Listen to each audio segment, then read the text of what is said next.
Hello, this is Clemmy Games and welcome to the video. Let's get started with some quick picks worth checking out. SYNTHETIK is a top-down roguelite featuring multiple classes, mechanical monstrosities, weapon modification, and permanent progression. Ghost of a Tale is an action game with role-playing and stealth elements featuring a mouse minstrel in a world overrun by rats. And finally, Shiro is a comedic point-and-click adventure game that has you playing as a creature who simply wants a cherry. It is from the creators of Samorost, Machinarium, and Botanicula, so excellent pedigree there, and Shiro looks to be their next great hit. Moving on, here are the top 5 best indie games for March 2018. Number 5, Warhammer Vermintide 2.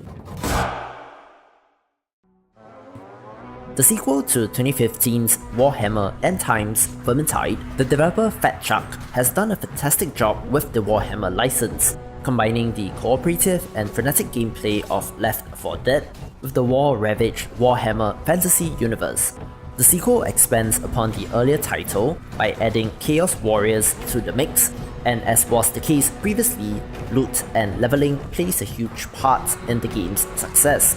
It has already done fantastic numbers, selling over 1 million copies, and the content continues to roll in, so get it while it's hot. Number 4, Heroes of Hammerwatch. The developer Crackshell has hopped on the roguelite bandwagon, since this entry can be seen as building upon 2013's Hammerwatch, which was more of a hack-and-slash arcade game similar to Gauntlet, which was very well received. Heroes of Hammerwatch adds procedural generation, persistent progression, and town upgrading, adding even more of a hook to keep you playing. Number 3, EARTHLOCK.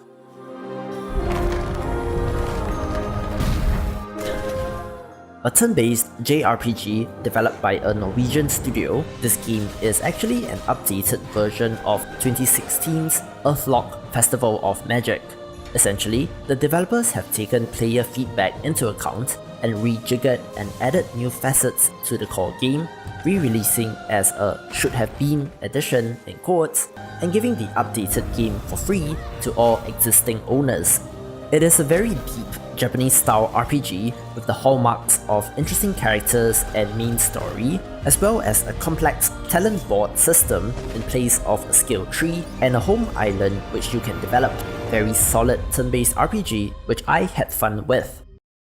Number 2, Northgard. Until they finally reached the shores of Northgard. Northgard is a real-time strategy game which is particularly remarkable since it somehow manages to combine both Age of Empires and Civilization. What I love about this is the villagers milling about, chopping wood or collecting food, but in order to train a warrior, for example, you must convert an existing villager into one, which can lead to some strategic decisions that have to be made.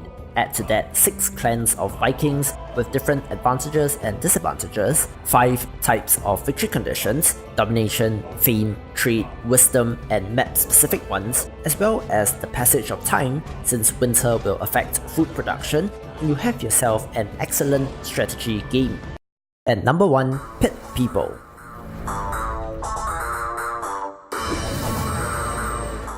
The Behemoth is one of my favorite game developers since I do enjoy their sense of humor and their games are simply fun.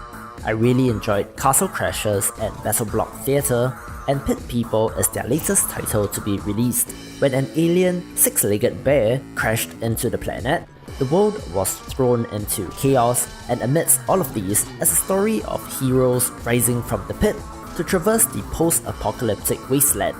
This is a turn-based strategy game with planning and execution phases, but from what I know, this isn't as buttoned-up and precise as something like Into the Breach, where there is an element of randomness and chaos to the combat in Pit People. Regardless, there are multiple characters, equipment, enemy types, and RPG elements, with the trademark narrator and sense of humor taking the number 1 spot of the month. And this is my list of the top 5 best indie games for March 2018. Please subscribe to the channel, follow me on Twitter, follow my Steam curator, and check out the subreddit to keep up with the best indie games, and I will see you in the next video.